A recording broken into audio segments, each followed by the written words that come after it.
All right, welcome to Niners Nightly on KNBR, the sports leader, KNBR 680 and 104.5 FM. And of course, tonight we're on neither as we come to you on YouTube and Twitch for Niners Nightly.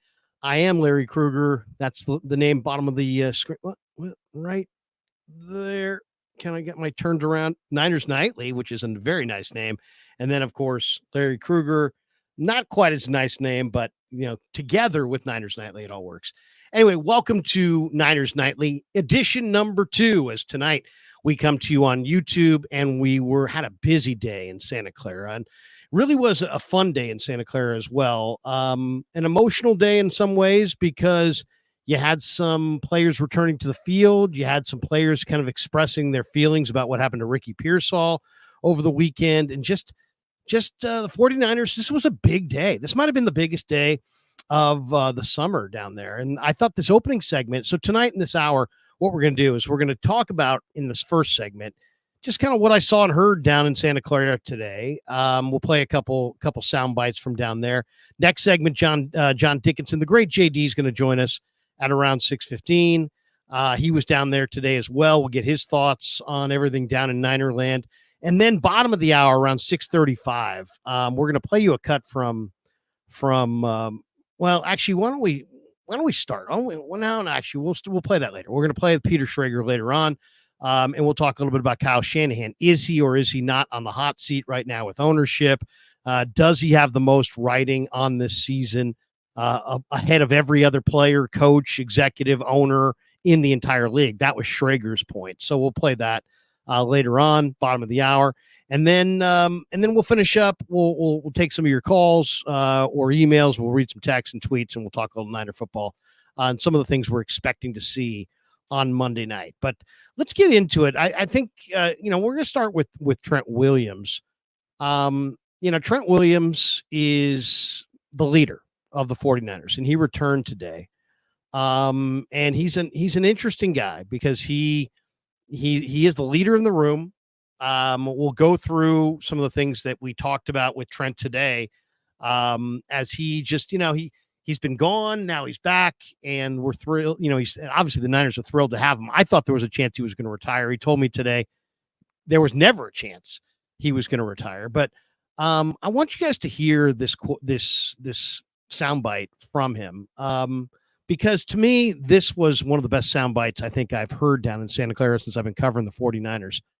I asked him a little bit about Ricky Pearsall and that situation, and he gave me kind of a very surprising answer. Here's Trent when I asked him a little bit about Pearsall down in Santa Clara. Leaders on this team, and obviously the thing with Ricky Saturday was pretty scary. Yeah. There's a lot of young heads in that room that look up to you. What would you say to them about handling themselves in big cities as a target, as a pro athlete? Yeah, I think that's like you said. But just touching on that, I honestly that. To be real, I felt more compelled to come back after that than anything because, I've never experienced that like in my playing career to have a teammate, shot, so to speak. So in my mind, I'm like, man, I just want to get back, get around the team. Like Ricky stood out to me because when I popped in for OTAs for the 30 minutes I was here, he did like go out of his way to come and introduce himself to me, in which we was going to meet each other eventually. But, I'm getting there. There's 90 guys on the team. I'm just walking out. I don't really know everybody just yet. So for him to come up and kind of introduce, and I just instantly felt his vibe and, can just feel he's such a genuine person. So as soon as I seen that happen, I'm like, man, I just want to get back. I just want to be, a voice in his ear, let him know everything going to be all right. I'll be there for the team. A lot of people probably hurt and confused about what happened and thinking that am I next, so I wanted to be around for that. But, my message is just to realize you're a target, and this world is a hard place. It's a very, very, very harsh place. And I think sometimes we are shielded from reality, and for better or worse, whatever the reason is, we can be. So just staying in the moment and realizing that, your life is more important than anything that you can wake up and put on. So just always keep that eye out, man, and just know that there's people out here that don't really value human life. and you just got to be aware of that. An amazing soundbite there from Trent, and one that I think a lot of young athletes ought to take heed of. I mean, somebody wants your Rolex, give them your Rolex. Somebody wants your chain, give them your chain. You know, value your life, and you know, be prepared and be understand that that pro athletes can be targets. I saw Debo the other day went on social media and said, "Hey guys, for the fans, don't tweet out like if you see us dining somewhere or something like that, because it is, you never know who's going to roll up. You never know what their intentions are. You never know what their mindset is or how crazy they are." So I thought that was good advice from Debo to the fans, is just, try to respect the athlete's privacy a little bit. But then listening to Trent, I thought that I was shocked by that, that he basically said that, the Pearsall thing just made him want to come back to the team that much faster, that much more, so he can kind of counsel some of these young players. And I think his advice there was absolutely golden, which is be aware of your surroundings, understand that, some people are, you are a target to some people, and understand that there are people in this world that life doesn't matter a lot. And so, things sometimes matter more to some people than life. And just, if you have it in perspective, I think that was the message there. The Pearsall thing, as you could tell, really hits hard. I mean, it really hits hard. Because these are young guys, 22, 23 years old, sometimes living away from home for the first time since college. And, maybe the first time being in college. A lot of these guys went to college in small town America. This might be their first time ever living in a major metro area. And you've got to think about it. You got to think about it. You got to be discerning about what you're going to do, and where you go, and be aware of your surroundings. I thought that was an incredible soundbite from Trent right there. Now I want to hear from John Lynch, because Lynch spoke today from the heart. Absolutely. And we'll share the screen on this one as well. You guys can hear this. This is John Lynch down in Santa Clara. I asked him about just kind of the overall impact of, this shooting on and I'll rewind this here. But I asked him about the overall, the impact on the team, just because he's around the players, and, we're only at practice for a short amount of time. We get time in the locker room, but a lot of times guys don't want to open up sometimes about stuff like this. John, who knows the players, and they're much more open, I'm sure, around him than they are around the media. They're probably more guarded around the media. So I asked him this question today, and here's what he had to say. Tragic situation. Just from afar, have you been able to kind of look at what kind of impact the whole thing has had on the group team? Sobering. It was very sobering. You never love to get any call with regards to your players where they're in danger or peril. And man, the earliest calls that I received were extremely scary. Hey, we believe Ricky's been shot in the chest, and that outcome's not usually a good one. So that was a tough Saturday. It was a tough ride down to San Francisco General, and just so grateful that everything worked out the way it did. There you go. So John Lynch, and John went on today to talk a little bit about, the fact that some people were very critical of the fact that the Niners were having a team party on the same night. And he said that Ricky, said, "Hey, I want everybody to be at the party," and they FaceTimed him from the party. And so I know there were a lot of people who were very critical of that, but I mean, that was a party that was planned in advance, could have been canceled, obviously. If this had been, a life and death situation, truly, where he was dying, they could have canceled the party, probably would have. They got the heads up that he was okay. He said, "Go ahead with the party." They went ahead with the party. If you want to be critical, be critical. But that's really the story. So as far as what we saw and heard today in Santa Clara, we didn't see a ton, because I don't think I've ever been to a 49er practice where they let the media watch less than what we watched today. I mean, it took longer to walk from the media room to the field and back than it did for us than the total amount of time that we spent on the field watching. We literally watched the guys walk out on the field, jog up and down the field 4 or 5 times, do a little bit of light jogging around, a little bit of light stretching, and boop, all right, everybody's got to go. We're going inside. So, we've gone from training camp mode, which is lots and lots of access, and not every team gets that. The 49ers are pretty good about granting access to a point in the year where the regular season, it's cloak and dagger and secrecy, and we will not show anything to anybody. So anyway, I thought that was kind of funny. We were out there for literally 7 minutes. So we didn't really see anything other than Brandon Ayuk was out there and he was wearing his uniform. Christian McCaffrey, who's had a calf strain, and the Niners have been very protective of him this summer. He was out there practicing. Trent Williams, I didn't actually see him practice and I didn't see him on the field, but he was getting into a golf cart to be driven to where he would get out to eventually practice. So those guys all suited up and practiced. Why is that significant? Because if you don't practice today, and you've been gone as long as Ayuk hasn't practiced all year, but of course he's 26. Trent's been working out. Ayuk's been working out, but it's not football. And it's like, it's if you haven't been, if they couldn't get a full week of practice in preparation for the Jets, I don't know if I would want to play them on Monday night against the Jets. Now I know it's the NFL, so your money always plays, and that's kind of the rule of law, is that you always put your players on the field. But that's the big concern of week 1 is just don't have Trent, have any kind of calf strain, quad strain, any kind of soft tissue, but not where it's any kind of a tear, anything that would be bad, anything that would be long-term. He looks like he's in great shape. I asked him about his workout today. He said he's kind of changed up the workout. Didn't say specifically what him and his trainer have been doing, but he owns his own gym and he's notorious for his workouts.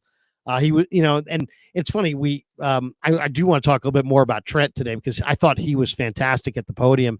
So many of the things that he said today were really interesting. He said basically that one of he was asked, "Are you dodging training camp? Are you just did you just skip camp because you didn't want to participate in camp?" And he's like, "No. He actually at one point says, I like camp." He's like, "I don't want to be a teacher's pet, but I like camp." And he says camp's the one time of the year where he gets to meet some of the guys and get to know them. And he laughed because he said, "Kyle's been taking care of me." He said, "I used to go full bore in camp, but now it's like they take such good care of me, and they've got all kinds of rest days built in." So I think that was kind of interesting. And then, Trent also, he's basically said that they started talking about the contract extension in minicamp. And that he said he wasn't totally surprised that it took so long because, the team had to deal with Ayuk and there was other things going on, but he didn't want it to take this long. He said Kyle's family to him. And he also kind of referenced, and we'll have to follow up with him later on this one, that it was an intricate, contract restructuring. And we'll get the details on that, I'm sure, in the next day or so. But that was kind of interesting. He said, he maintained the same thing that Lynch and Shanahan maintained, that the communication between the two sides was always really, really good. He just, you can tell. I mean, Trent Williams has a special place in his heart for Kyle Shanahan. He also said that, Chris Forster, the Niners O-line coach, is family to him. He was asked how long does he want to play? Does he want to retire? He says he wants to play as long as he can play. He says, he admitted that the Niners were kind of uneasy with the fact of guaranteeing money to a player that is 38 years old. And that's where he'll be at the end of this deal. He's 36 now, but he's got 2 more guaranteed years. So a lot of interesting stuff there from Trent today. And then we'll get into some of the guys that he liked later on, because that to me was the overwhelming positive. But he says he wants to play till he's 40. And you know what? He's like, they take really good care of our bodies. They take really good care of us. And because of it, we have longer careers. He said, I'm going to take full advantage of that. As I said, he admitted that the Niners were concerned about paying him guaranteed money at age 38. And I just thought his answer about Ricky there was so interesting. The fact that he wanted to come back to lead this group of guys. And then also he finished up by saying that, talking about Brock Purdy. He was talking about, man, there's all these other quarterbacks that come into the league and they're all-star quarterbacks. He's like, Brock's better than all of them.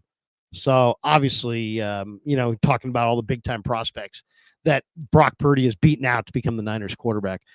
All right. On that note, I hear the ding in the back room. That means JD's hanging out in the green room, and he's with us on Niners Nightly. JD, how are you, man? What's going on, Larry? Good to be with you, my friend. Oh, you're gonna do a little post game tonight, and so we thought, hey, we saw you down at Niners today. What was your big takeaway? We got a chance to hear from Trent. We got a chance to hear from Ayuk, from Lynch today. What stood out to you? Yeah, the big takeaway for me was it was the first day, really, since the lead up to the Super Bowl, where it felt, going back to February, where it felt like the Niners were whole and they were engaged and there wasn't a huge weight of something hanging over them. They were obviously, really, really stoked by the fact that, Ricky Pearsall is, going to be healthy and survive and is alive and a part, as a young man, of his age, to be able to just go on and live a full life. I mean, that was the most powerful, I think, part of the entire day, from John Lynch coming out in his comments and talking to everybody in the locker room and at the press conferences. I do think, everybody just stoked to have him be a part of things. I think kind of juiced everybody up in a real positive way.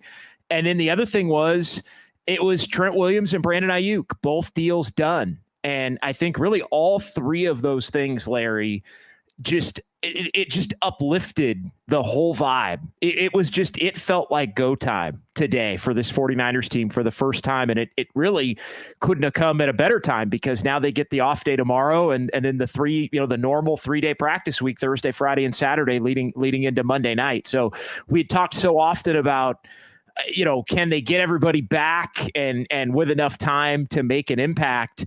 Today, it felt like everybody in that locker room kind of knew that they just barely had done it, but they had done it. And with the game less than a week away, it was just in the nick of time. A lot of interesting stuff today. And of course, the Niners are getting ready to play the Jets on Monday night. One of the things that we didn't get hardly any practice to watch. I mean, we were out there. It took us 10 minutes to walk in and out, and it took us 5 minutes to watch before they're like, that's enough. But what kind of standing out to me is that, man, the 49ers, it's like it's prime time, right? It's like they know there's expectations, and it's like it's time to play. And so now you got Ayuk, and now you got CMC, and now you got Trent, and they're a star-studded team that didn't have a lot of their stars on the field this summer. And it's amazing what that looks like, and now today to see those guys return. Now, we didn't get to see a lot of it, but just the star power on this team is probably unmatched throughout the league. It is. And I'll even add Christian McCaffrey being back and on the field for the first time in weeks, really, since the early part of training camp. That was the other, bonus, in terms of, Trent was out there, Ayuk's out there for the first time, CMC's back, and it felt like the real 49ers team for the first time in a long time. And it just, I don't know about you. I know we discussed this a lot throughout the last month and a half. It just felt like the whole training camp was a slog. It just felt like they weren't whole and there wasn't a good energy to it. And there was all this ancillary stuff hanging over everybody that wasn't about football, contracts and who isn't there and injuries and how are they going to figure this thing out? Are they going to have enough time? And all of that to me felt completely wiped away. So I think it gives them the best chance now to try and, have a good week of practice and get out there and be able to grab week one. And then I think once they get through that first game Monday night, then I do think the routine of the entire season sets in and the whole thing starts to feel a hell of a lot more normal. And I think those guys can really sink in and lock in on the goal at hand, which is to get back to and ultimately win that elusive Super Bowl. What do you expect to see Monday night? And when I say that, it's week one, so there's always a little unknown. Jets went undefeated in the preseason. Rodgers did not play a snap. They didn't look very good. I looked at the games. They didn't score a lot of points. It wasn't like they looked good, but they did win all 3 games. I'm kind of expecting kind of a low scoring. I think, I think the Niners are going to run the ball at that 25th ranked run D. I think Jets with Breece Hall are going to try to establish the run against the 49ers because, Rodgers hasn't played in a long time. I see a low scoring kind of grimy, hard running game that ends quickly and not a lot of points. What do you see? Yeah, I think the Jets are a real unknown. I think they're a pretty talented team. I think they're a talented enough team to beat the 49ers if the 49ers aren't on their game, from the beginning. I sort of foresee both teams being a little out of sync. I'm with you on the running aspect of it. I think both teams are really going to try to run. I think everybody this season is going to try to run at the 49ers and trying to run up the middle until they prove they can stop it from that standpoint. And, where is the 49ers pass rush, I think, on the defensive side? I think we know they're going to have the best secondary that they've had in years. I think, all eyes are going to be, what do they do in Dre Greenlaw's spot in terms of the linebackers? But I think there really is, the interior defensive line, because it was maligned a year ago for the Niners. And I think the secondary pass rush, right? Leonard Floyd, Yetur Gross-Matos, like, how are those guys going to look? That's kind of what I bookmarked for week 1. I always tend to look at week 1 more about the individual team as opposed to the individual matchup, because I think both teams are always trying to kind of find themselves. And so I think it's more of a tell about just where the 49ers collectively are, where the Jets collectively are, than it necessarily is going to be about what the Jets do well versus what maybe the Niners don't do well. And all it tends to be, in my mind, 2 teams trying to find themselves that first week of the season. And then for me on the offensive end, it's, how much Ayuk is kind of what I'm looking at. Obviously, I think he's going to be on a little bit of a pitch count, even though he didn't sound like he needed to be in watching him at the press conference today. I think Trent Williams is going to be out there full go and, taking every snap from the jump, obviously. And I think, the other thing that I'm really interested in looking at, and I think this is not only with Christian McCaffrey coming off the injury in training camp, but just the discussion about needing to limit his reps and needing to limit his snaps and keep him fresh the long haul of a season. Like, is Kyle Shanahan really going to stick to that? JP Mason looked really good in camp. He had a great camp. Shanahan's always kind of been looking for that second guy that he truly trusts. Is it finally going to be Jordan Mason, or is it going to be, what Kyle Shanahan tends to do when he gets backed into a corner a little bit, which is 2 plays. McCaffrey, go get the ball and get the ball to McCaffrey, or typically like that. That's his security blanket, and he doesn't want to take him off the field. So will he mix it up and get multiple running backs involved? I think is going to be a big part of it. Run JP Mason. I realize you got McCaffrey. McCaffrey's great, but you got to the Super Bowl last year, and was McCaffrey 100%? I would say he wasn't quite 100%. And if you have no running back depth, then you have no choice. But the Niners do, so they have a choice. JP Mason runs hard, and to me, he spent that $3,000 on the jugs machine to make himself a better catcher of the football out of the backfield. And man, it was worth every penny, because this guy made, I would say, a half dozen catches this summer, JD, that he never would have caught a year ago. And I just think we're at a time of the year where, or a time in his career and the evolution of McCaffrey in this offense. I want to see Mason get 10 to 15 touches a game. I mean, I don't think that's unreasonable. He's that good of a back. I think whether you can throw it to him or hand it to him, get him 10 to 12 touches. To me, that would just prolong and preserve McCaffrey that much more. I'm with you. And I think he's shown the improvement necessary to be trusted. I always kind of wondered, and it'd been a big part of some of our discussions I'd had on KMBR. Well, why doesn't he get more run? Like, what is it blitz pickup? Is he somebody that maybe fumbles at practice when nobody's watching? He didn't do it at training camp, really, when we were out there at all and able to watch these full practices. I think the pass catching component was part of it. I think, and he's alluded to that, and the time spent doing it. I mean, you got to be able to do that in the 49ers system to be able to be effective as a running back. So I don't know. I think there is a level better that Jordan Mason is compared to where he had been, to where I do feel like, I don't know if it's going to be 12 to 15, but it could maybe be in the 7 to 10 range, at least initially. But even that, I think at this point would be an upgrade toward earning, the more full trust of Kyle Shanahan. And here's the other thing. You got to have him ready, talking about Mason, in case something happens to McCaffrey again, and you don't have McCaffrey for a couple of weeks. You got to be able to win those games, maybe a handful without Christian McCaffrey. Every team has to be prepared to do that. And I think Mason has shown that he could be up to the task. Niners did some restructures today. They created $16.4 million in cap space. They restructured Deebo Samuel's contract, and then they created $5.4 million in cap space by restructuring Malik Collins.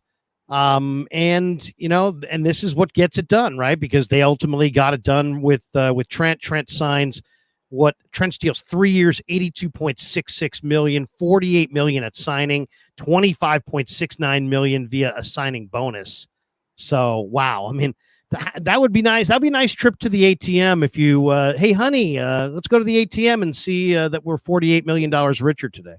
Yeah, no, that's amazing, right? That would be fantastic. That'd be great. I think a lot of that is, creating space that can be, rolled over, right? It's right. Twofold. It's basically preparing yourself for the future and some of the debts that are going to have to be paid moving forward. It also does allow for, if necessary, if there is somebody at the deadline, if there is a glaring weakness at the trade deadline, it does give you a little bit of flexibility to go out and maybe attempt to try and make some kind of a big move. Now, you would still have to make some other moves maybe on the back end next year to account for if you do add somebody. But we've seen the 49ers be aggressive, and really the league as a whole be more aggressive at the trade deadline. I was looking it up the other night. November 5th. So the Niners are going to play, what would that be? 8 games, the first 8 games, and then have their bye before the trade deadline. So we'll have a good feel for where this team is at. They play the Chiefs and the Cowboys right before the bye. And then they have the bye. And then 2 days after the 49ers bye, Sunday is the trade deadline on that Tuesday on, I guess, election day as well is also the NFL trade deadline. So easy way to keep it in mind. It just kind of popped into my head there. So you can make a monumental trade and nobody would notice. Yeah, exactly. Yeah. Everybody's going to be looking at different things then, but no, I think you also give yourself some flexibility. So it's twofold. And we've seen the Niners be willing to be aggressive on that front if they want to, if there's somebody that they feel that they need or a position of weakness that they can add to. So it's that, but it's also, I think, first and foremost, it's the ability to look to have that cap space roll over and be able to keep the financial house in order for years to come as best they can. One of the debates that happened that was going on today was, the Niners spent money in the offseason, but they spent money on things that they already had, right? I mean, they spent money on Trent Williams, but well, they already had Trent Williams. Yeah. Well, they spent a lot of money on Ayuk. Yeah, they already had Ayuk. You know what I mean? So they spent money on CMC, but they already had CMC. How improved are the 49ers? Are the 49ers improved from last year? Because, I'm looking at the rookies. There's Cowing, Pooney, and Guerrero on offense. There's Bethune, Mustafa, and Renardo Green on defense. Other new players would be Isaac Yadam and Rock Ya-Sin in the secondary. Devondre Campbell at backer, Yatir Gross-Matos, Jordan Elliott, and Malik Collins and Leonard Floyd up front. A lot of changes up front. And other than that, Dobbs was brought in as the backup, Saubert as a backup tight end, Tongas.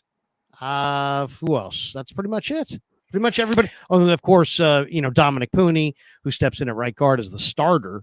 I talked to him today. What a character he is, man. He's an athlete too. He was hitting jump shots on that bucket in the in the locker room. He was dude, you're a pretty good basketball player. He did. It's interesting. Every year you find out who the guys that like playing hoop are because they've got that hoop in the locker room. And Pooney, I think, spent the better part of the entire 45-minute open locker room period when he wasn't talking to people. He had a good, I don't know, maybe 10, 15 minutes where he was talking to various reporters, yourself included. I was over talking to him for a minute as well. But yeah, he loved shooting the rock. He was like, any time that he wasn't occupied with an interview, he was getting some shots up. After I'll tell you, what's going to be fun too. It's going to be fun because Feliciano, you can tell, just absolutely ruins Pooney, right? Feliciano's the veteran, been there, the grizzled veteran. He knows every trick of the trade, every teammate prank. He's got and you can tell Pooney is like his target. It's that watching Pooney tortured by Feliciano throughout the years going to be pure entertainment. Yeah, Pooney's a talent, man. And Trent even said it. Trent's like, wow, he is. And you took the words right out of my mouth as far as that was the biggest takeaway from me as far as Pooney was what Trent Williams had to say about him. I mean, he was the first guy that Trent mentioned in that lengthy list of guys that stood out to him from afar. I'll give you a quick answer, just kind of going around the horn a little bit on where they're better, where maybe they're not better, where we don't know if they're better. I think Pooney is the one guy on the offensive line. Like if he can fortify the right guard spot and if he plays the way that he did in the preseason, I think he will help to fortify the right guard spot. I think that could have the potential to improve them in an area where they really have been vulnerable up the middle in terms of the pass rush. I think, wide receiver, we'll see. Now that we're through the whole, initial scare of what happened with Ricky Pearsall and being shot and not knowing, what his life status was going to be, let alone his football status. I mean, this thing has very quickly shifted, and John Lynch said it. I mean, they think he's going to play again this season, which is incredible. Obviously, he's going to have to miss the first 4 games. He was the one guy, and I think now we can talk about him in this frame because we know he's going to be okay. And John Lynch did say he will likely play this year at some point. He was the guy that to me was truly going to show whether the wide receiving core is, how much better they are. We know what Jennings has got. We know Ayuk and Debo, obviously. Cowing's interesting. Are they really going to trust him to be a wide receiver and get out there for wide receiver snaps early? I'm not sure.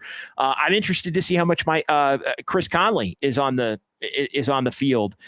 He's somebody that is steady and productive when given the opportunity.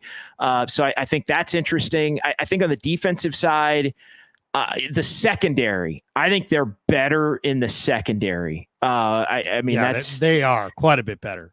They are better. And I really like what I've seen from Yadam. Diamador Lenore looks like, he looks like a guy that might be an all-pro this year. I mean, I saw you talking to him today. What was that? A good conversation you had? Yeah, we were just kind of talking. Yeah, we were talking mainly about Ricky Pearsall. We were kind of going around with Austin Scott from the KMBR digital team. We were going around talking to different guys. He was putting together a little bit of a package and you can see it on the KMBR socials at KMBR on Instagram and Twitter and YouTube and all of that. Just a package that he did with just different 49er player reactions to the news on Saturday and just how they found out, how they processed it, just what their thoughts were, just kind of how everybody dealt with such a unique and scary situation. But I got an opportunity to talk a little more football with Lenore at training camp in the early part of training camp. And man, he is just awesome. He's watching film and he's got the swag going and the confidence. Like he knows this is his year to make a big impact and to be known league wide. Like I think everybody on the Niners knows how good he is, and we all kind of know. I think by the end of this year, and I think people in the league know he's good, but I think this has the potential to be the year where everybody in the league goes, wow, Diamador Lenore is a legit corner, and to do it in a moment where he's going to have the opportunity to get paid. I think he's somebody to watch inside, outside. I mean, he does it all. So I think that's the one area position group wise where I think this team without a doubt is markedly better. Renardo Green switched his number, by the way, number zero now. He's zero. Zero That's a good now. look. So look for zero. And then the last thing is just, I even like guys, some of the young, I like Rock Yassin is not he's not a younger player, but he's a veteran that I think if he had to play at the back end of the roster, I think he's real physical and tenacious. He's only 28. I thought he was like 32. He's 28, so he's a young veteran. They're definitely good in the secondary. And Lenore, I'll make a prediction right now. Lenore gets an extension before the end of the year. JD, one last one here. Sure. We'll let you go after this, but Niners Nation article up 6 burning questions. I will throw them to you, and we'll go speed round on these questions. Okay. Does Brock Purdy get better or worse this year? Better. Okay. Better. Yeah. I think he in the system. Yeah. In the system with more talent around him. I think the comfort level in the system, I think that means he's on the upswing. Yeah, I totally agree. I think Brock Purdy, this is his first full season with an off season with reps. And even if he didn't get reps with Ayuk, he still got mental reps, physical reps. Brock Purdy definitely gets better. All right. Niner offensive line. Is it going to be better than we think or worse than we think? Are we going to be pleasantly surprised by the Niner O-line, or are we going to be bemoaning the Niner O-line? I think we're going to be surprised in a sense by Pooney, although maybe he's not a surprise. I still think McKivitz and even Brendel are going to be maligned. However, I think Banks and Trent Williams are going to be fine. I think Pooney's going to be a bright spot. So I think it kind of cancels out, right? It's the two guys you knew that they could count on the left side. I think Pooney's going to be a bright spot, but I also think the guys that have kind of been maligned are still going to remain maligned. Yeah, McKivitz allowed a league high 59 pressures. I mean, he's just got to be better this year. All right, question number 3. Is Christian McCaffrey better, the same, or worse this year? I think McCaffrey's the same. Yeah, pretty close to the same. I mean, it would be hard to be better just in terms of sheer numbers at impact. So I think that's a hard one. But and he may play a little bit less, which might lead toward the numbers appearing like he's having a down year. But I think him being fresh for the stretch run and being fresh for the playoffs is the trade-off you want if you're the Niners, in maybe having it appear as if he's having a lesser year, but he's having a lesser year maybe by design, because you're keeping him fresh. You're not maybe using him as much, but you're really able to unleash him more at the end of the year if you need a couple of wins, and in the playoffs when obviously it becomes win or go home. His numbers will be less. He had a 1,400-yard, 500 receiving yard season. 1,400 yards rushing, 500 yards receiving. The last running back to go 1,400, 500 consecutive years, Tiki Barber, 2004. So, wow. All right, the Niner pass rush will be good enough or not good enough? I'm going to say not good enough. I'm kind of with you. I'm going to say not good enough. And, maybe Leonard Floyd and Yetur Gross-Matos wind up, proving me wrong on that. I think Nick Bosa is primed for a bounce back year now that the contract stuff is done, and he'll be ready to roll and full go in shape and ready week 1, having a full camp and full off season without the contract drama. So I think Bosa is going to be great. But I also just think they don't have the depth. They basically have those 3 guys that I just mentioned in terms of pass rushers. And I don't think there's a heck of a lot there other than that. So if one guy goes down, you're immediately, I think, too thin in terms of pass rushers. So I'm going to say underwhelming, or under what you would want. Yeah. No, I agree. And the ultimate question, do the Niners add the 6th Lombardi to the trophy case this year or not? I have Niners Texans in the bowl. I think this is the year. Yeah, I think it's going to be tough. I think it's going to be tough this year. I think in a lot of You ways, don't sound confident. I think in a lot of ways it's going to be tougher the next year. I do feel like they're due for a step back in the regular season. And look, we talk about a step back. I'm talking maybe 11-6, something like that. They have a very difficult schedule. And I think that might set them up to where they have to go win a couple of games on the road in the playoffs. And I think they've shown that they can. They've shown when they've had to win 3, they can win 2. They've shown when they've had to win 2, they can win 1. But I hate to say it, Larry. I think it's going to be a great year. I think the Niners are going to be among the teams that are in it. But right now, I do feel like they come up a little bit short. I'll say they get it done, but you know what? That's hardly saying they come up a little short. I mean, come on, it's the Super Bowl. That's why they have parades. That's why it's rare. JD, what time are you going to be on? You're on after Giants ball tonight? Yeah, Giants tonight, and I'm going to be on KNBR after the Giants take on the Arizona Diamondbacks. So yeah, roughly, about 20-30 minutes after the final out there. And we'll go about 90 minutes. We'll talk some Giants, but we'll also talk some 49ers at 808 KNBR. It was an unbelievable day. I mean, every offseason storyline basically got handled today, like all in one day. It was like a one-stop shop. I was resentful. I was resentful of those other media people that were there for like the first time all year. I was like, I didn't even recognize some of those people. I've never even seen them, but they did show up on the right day. I'll give them credit. Yeah, no, it packed house. It was a packed house, and it's funny. A lot of years it might have been an Ayuk day and a Trent Williams day, and then obviously, dealing with the tragic circumstances with Ricky Pearsall, but thankfully everything's in a really good place. I mean, that was truly the best news of the day, is just how well he's doing, and hearing that he had been back and in the facility already, and that John Lynch said flat out that they believe he's going to be able to play at some point this year. And so they're being careful with him, and considering where things were Saturday afternoon, and how scary that was. I mean, it truly is a blessing that he's in a spot where he's going to be able to live a full life, and it sounds like he's going to have a shot to live a full football life as well, which is just awesome. Yep, no question. JD, good to talk to you, bro. Thanks for jumping in on the second edition of Niners Nightly. We'll see you again. You were very strong.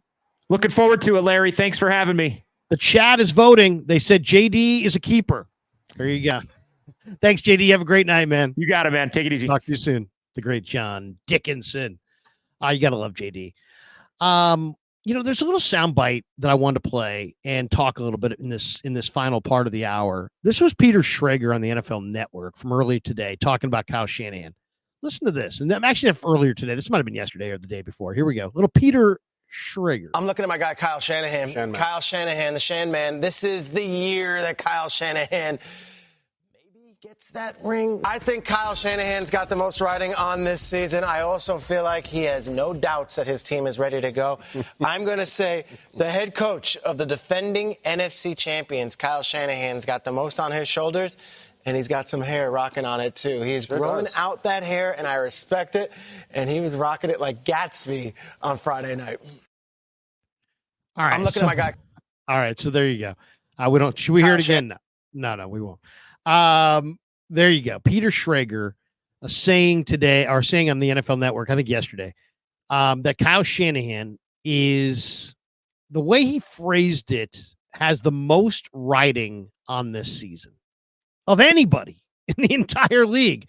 Coach, player, GM, executive, Kyle Shanahan. Now, I guess the first thing we'd have to define, what is the most riding? I would say the most riding is pressure. You said, there's a lot of pressure on this person. Okay, they've got a lot riding on it, right? So if we could take out most riding and just say who's got the most pressure on them, it's not Kyle Shanahan. What are we talking about? It's not Kyle Shanahan. Now, should Shanahan have won a Super Bowl by now? Yeah.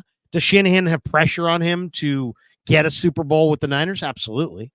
The Niners judge themselves by Super Bowls. The Niners have 5. They're looking for number 6. They've been waiting almost 3 decades for number 6, 1994 season. January of 95, Steve Young was the last time the Niners climbed to the top of the football world. But I don't agree at all with Peter Schrager. Kyle Shanahan is the guy who has got the most riding on this season. How do you figure that? I mean, Shanahan is 35-16 over the last 3 years. 35-16. They're 8-4 in the playoffs. He's got money in the bank. I mean, he just had a party at his house the other night. I mentioned that I saw a picture of his house the other day. It was like a $12 million mansion. The guy's got a beautiful house. The owner told us literally in January that if in his mind, this is Jed York talking to the media last year, that in his mind, if the Niners had lost to Detroit, it still would have been a successful season. I mean, Jed loves Shanahan, loves Lynch. And yet Schrager makes it sound like, there's that, like Shanahan's got the most pressure of anybody. Let's look around the league. I mean, and take a look at some of the other teams. Robert Saleh, if the Jets lose in week 1 to the Niners, and the Jets lose in week 2, I think they get the Patriots in week 3. I think they get the Titans maybe in week 2 on the road. So they go road Niners. Let's just say it's a loss. Let's say the Titans beat them in Nashville. They're 0-2. They're playing New England, I think, on a Thursday night at MetLife in week 3. If they lose that game to the Patriots, Robert Saleh and Joe Douglas might be fired right then and there. These guys might not even make it to week 4. So how can you possibly say that Shanahan has more riding than Saleh and Douglas? Douglas and Saleh could be out of a gig if they get off to a cold start. I think Sirianni, the way things went in Philly last year and the way things kind of fell apart in the locker room, there's a ton of pressure on him. This has got to be Mike McCarthy's last year in Dallas, right? He's got to be out of there. Why is there not more pressure on Jerry Jones? Jerry Jones chased out Jimmy Johnson in the mid 1990s and has been awful. They haven't gone to an NFC Championship game since Jimmy Johnson actually that's not true. They went to an NFC Championship game with Barry Switzer. 500 guys could coach those Cowboys. He found the one guy and win. He found a guy that he basically found Barry Switzer and made that statement true. But they haven't won since. Robert Kraft just kissed off Bill Belichick, who's one of the great coaches in the history of the NFL. How's that going to work out? Lamar Jackson is a 2-time MVP, but he doesn't win in the playoffs. He's 2-4 in the playoffs. They just got beat at home in the AFC Championship game by the Chiefs and Mahomes. I mean, there's a ton of pressure on Lamar. How about Mike Tomlin? Mike Tomlin his Steelers. Everybody loves Mike Tomlin. He hasn't won a playoff game in Pittsburgh since 2016. It's 2024. So I'm just looking around the league. Trevor Lawrence was supposed to be this awesome, amazing. He's Andrew Luck. He's a generational talent. He's once in a lifetime kind of a guy. In 50 NFL games, he's 20-30 with 72 turnovers, 39 picks, 33 fumbles. There's pressure on it. Sean Payton has won one playoff game in the last 4 seasons. He's coming off of a nightmarish first year in Denver. He's out to prove that Russell Wilson was the issue and not him. But he's under a ton of pressure. I mean, Bryce Young was under pressure in Houston. He was picked before C.J. Stroud, and he was horrendous last year. I think Dan Campbell's got a lot of pressure. I mean, this guy absolutely those ridiculous over aggressive play calls in the NFC Championship game. Dan Campbell is a guy that everybody loves. And yet his moronic in-game decision-making is why the Lions weren't in the Super Bowl and the Niners were. So, I mean, you know what I'm saying? It's like there's so many people around football.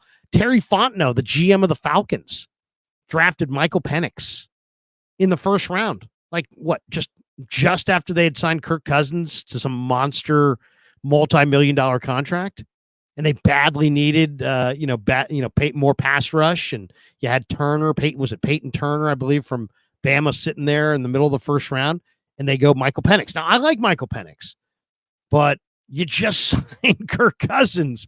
Michael Penix is, not going to play till he's like 29 years old. I think he's already like 25 or 24. So, I mean, he's not going to play for a while. And then, you got Sean McVay and Harbaugh. They're battling it out in LA. So I don't know. Shanahan, who's got, Jed loves him. He's got a handpicked general manager. They've been in 2 Super Bowls in the last 5 years. They've been in 3 or 4 NFC championship games in that same period of time. I mean, I get it. You got to win. Like Andy Reid got 13 years or whatever. He didn't win. He finally got chased out of Philly, went to Kansas City, found Mahomes. The rest is history. Now he's got rings and he's getting more. But I mean, that's, I look at Kyle Shanahan as kind of like just the 2024 version of Andy Reid. I think his offense works. I think he's kind of proven that his offense works. But at the same time, he hasn't won a championship. And then, I don't want to give it too much attention, but my friend Grant put out a video today on YouTube saying that he has sources saying that if the 49ers don't win a Super Bowl, that Shanahan and Lynch will be out at the end of the year. And I would say, I do understand that there's a lot of money in the NFL. I do understand that there's a lot of, there's a ton of pressure to win. So that's nothing new. There's going to be pressure to win, and Shanahan has that pressure to win. And the money that's in the NFL right now is so great that, Jed didn't like what was going on in the Harbaugh era. They parted ways. He bought off that entire staff of coaches, paid them all off.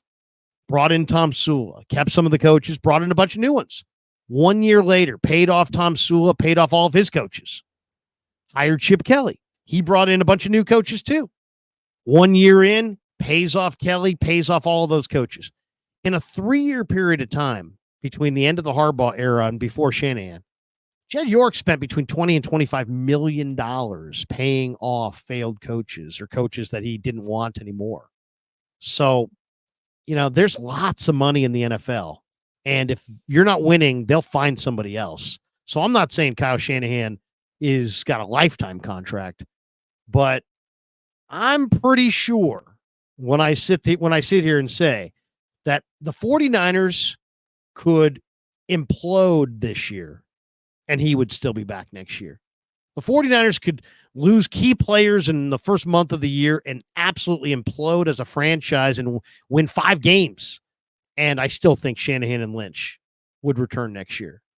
So I don't know. I guess I don't see it the same way. Grant says he's got a source. Maybe he does.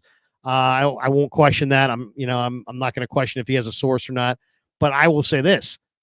I disagree with him and I disagree with his source. I don't believe that the 49ers, so the 49ers go to the NFC Championship game, lose to the Detroit Lions. The business is hugely successful. You're making all kinds of money, hand over fist. You still haven't gotten that 6th Lombardi. You're going to fire Shanahan and Lynch after another trip to the NFC Championship game. I mean, even if the bottom fell out, I think that would be viewed as an aberration after the last 4 or 5 years. Even if they wound up a 5 or 6 win team because of injuries and things just unraveled and every bad thing that could potentially happened, I still think Lynch and Shanahan are back for another run. So, we'll see.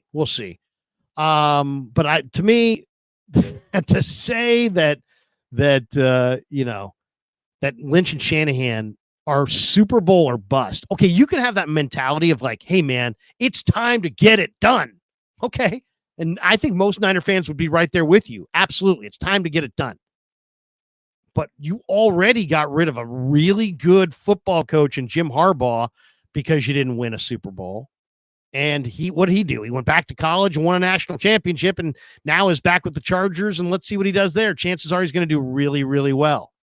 So you're going to chase off another really good coach just because you haven't gotten it done yet? Or are you going to stick with it? I think if they stick with Kyle Shanahan, he will produce with Brock Purdy what Andy Reid has produced with Patrick Mahomes. Maybe not on that level, but I think they'll win a championship.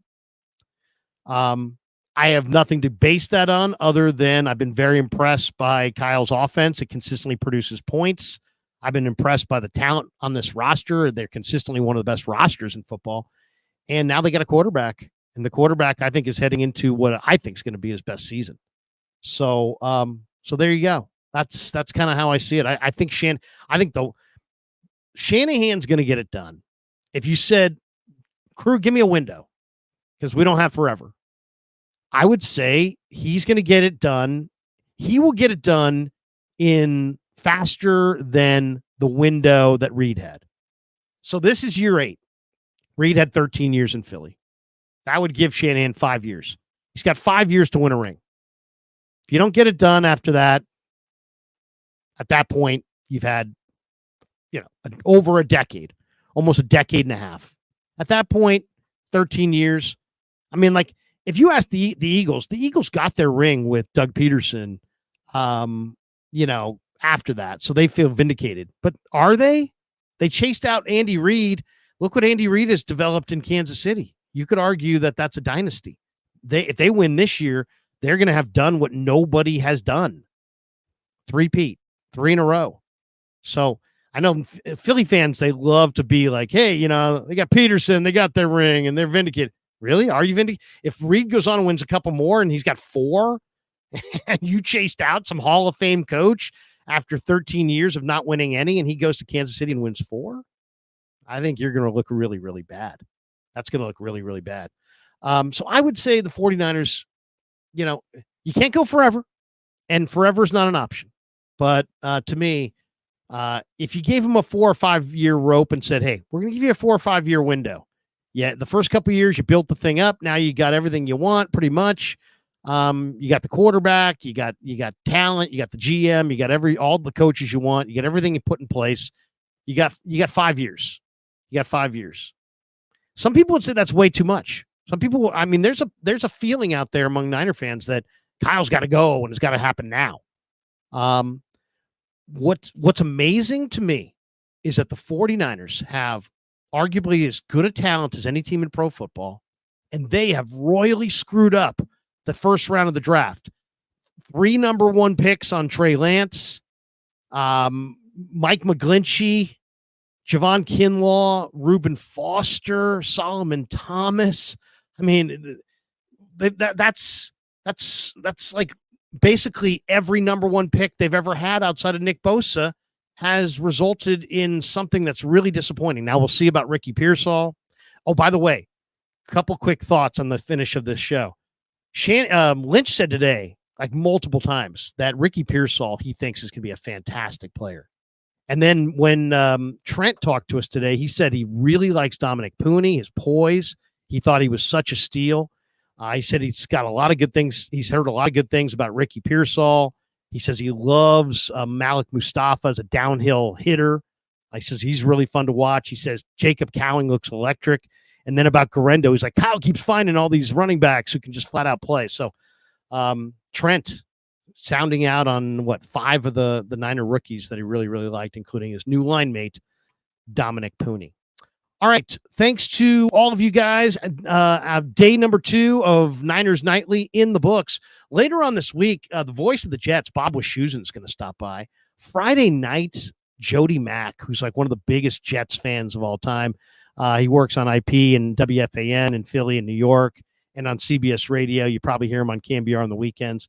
So the Mac man, Jody Mack, is going to join us on Friday, and we'll get a kind of a thumbnail sketch on the summer that it's been for the Jets in their camp, wherever they train. I think they train out there. I forget exactly the name of the place they train.